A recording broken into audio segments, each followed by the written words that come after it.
नमस्कार दोस्तों, मैं अंकुर उपाध्याय स्वागत करता हूं आप सभी का आपके अपने YouTube channel share market analysis में। दोस्तों, बाजार गिर रहा है ये सबको दिख रहा है, लेकिन बाजार क्यों गिर रहा है इसको बहुत कम लोग समझ पा रहे हैं। लोगों के दिमाग में एक थ्योरी बैठा दी गई है, हमने भी बैठाई है, ऐसा नहीं है कि किसी और ने बैठाई है। हम जैसे यूट्यूबर्स ने, जो भी रिसर्च करता है मार्केट पे और केवल बाय सेल की बात नहीं करता, बाय सेल करने वाले तो वो मेरे को सबसे बुरे लगते हैं। जो मार्केट के डेटा आपके साथ डिस्कस करता है या जो टीवी पे एनालिस्ट बैठे हैं, जो फंडामेंटल एक्सपर्ट्स हैं, उन्होंने आपके दिमाग में एक चीज जरूर फिट करी है, वो ये कि मार्केट वैल्यूएशन टर्म्स में महंगा हो गया है और बहुत तेजी से स्टॉक्स भाग चुके हैं, तो कहीं ना कहीं एक करेक्शन हो जाए वो ज्यादा बेटर है। अब वो करेक्शन हो रही है तो लोगों के दिमाग में वही बात चल रही है कि यार मार्केट महंगा था, नीचे आ रहा है। एक्चुअली में मार्केट जब महंगा था ना, तो बाजार टूटता उतनी तेज नहीं था। उसके पीछे रीजन था कि हर बार नंबर्स बड़े दमदार आ जाते थे, और नंबर्स दमदार आ जाते थे तो वो वैल्यूएशंस ऑटोमेटिकली सस्ते हो जाते थे और बाजार फिर चलने लगता था।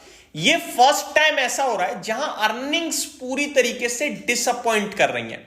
यानी आपका जो बाजार महंगा था वो पहले तो रीजनेबल हो रहा है, ऊपर से अर्निंग्स टूट रही है तो फिर महंगा लगने लगा, अभी और टूट सकता है। ये सिचुएशन बन गई है, और ये मार्केट में सबसे पहले जो भांपा है वो एफआईआईज ने भांप लिया। दोस्तों, एफआईआईज ने शुरुआत कर दी सेलिंग की, बहुत बड़ा बेच भी दिया और अभी भी बेच ही रहे हैं।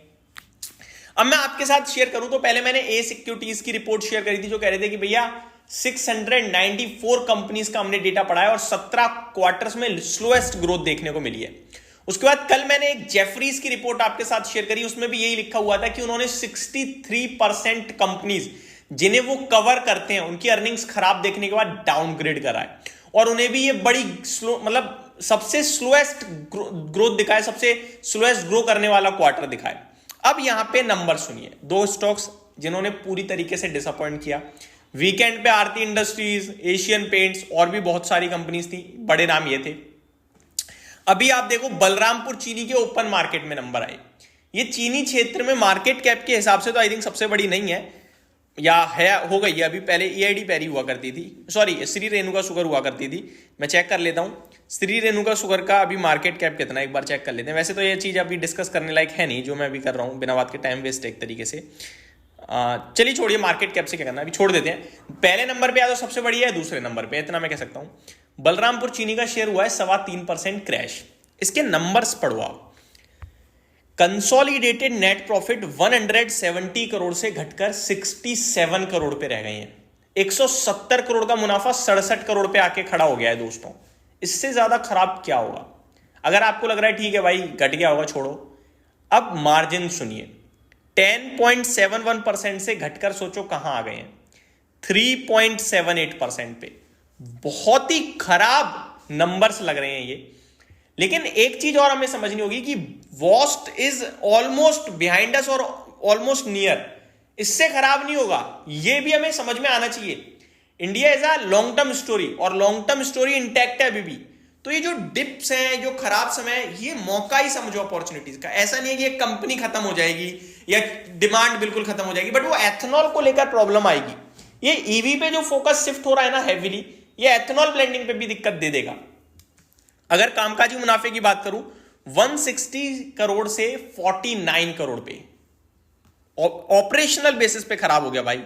रेवेन्यू 1530 करोड़ से 1300 करोड़ पे, तो बहुत खराब नंबर्स थे इस कंपनी के, और स्टॉक भी टूटा है। अब ये कितना और टूटेगा वो देखने वाली बात है। एक बार हम टेक्निकल टर्म्स पे बलरामपुर चीनी की बात करूं तो 11,500 करोड़ का मार्केट कैप है।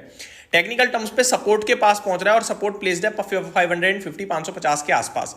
अगर 550 545 का लेवल तोड़ेगा तो फिर 480 रुपए तक की जर्नी खुल सकती है। बाकी 21 के पीई पे ट्रेड करता है तो कोई महंगा तो नहीं है। अब बढ़ते हैं दूसरे स्टॉक की तरफ, यूपीएल। 8% क्रैश हो गया दोस्तों, नंबर्स के आते ही 7-8%। 1 करोड़ ऑलमोस्ट शेयर्स ट्रेड हो गए हैं, जहां एवरेज वॉल्यूम 20 लाख का, वहां आज 99 लाख से ज्यादा शेयर्स ट्रेड हुए हैं। 515 पे बंद हुआ है स्टॉक, और 510 का लो लगाया है। अब नंबर सुनिए आप।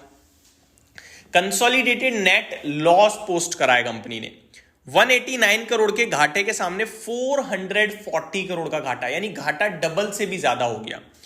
रेवेन्यू कंपनी का 10,000 करोड़ से बढ़कर 11,100 करोड़ पे आया, तो रेवेन्यू में कोई दिक्कत नहीं है, ये अच्छी बात है। इनफैक्ट मैं पढ़ रहा था 16% की वॉल्यूम ग्रोथ भी है, ये बहुत अच्छी बात है। और मार्जिन 13% से घटकर 7.28% पे रह गए हैं। तो मार्जिन में प्रॉब्लम है, घाटा पेश करा है, कामकाजी मुनाफा भी 1325 करोड़ से घटकर 807 करोड़ है।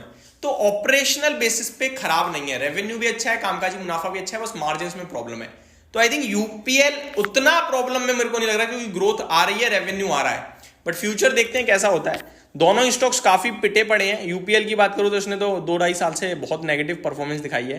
टेक्निकल टर्म्स पे आज इसने जो लेवल्स तोड़े हैं वो थोड़ा गलत करा है स्टॉक ने।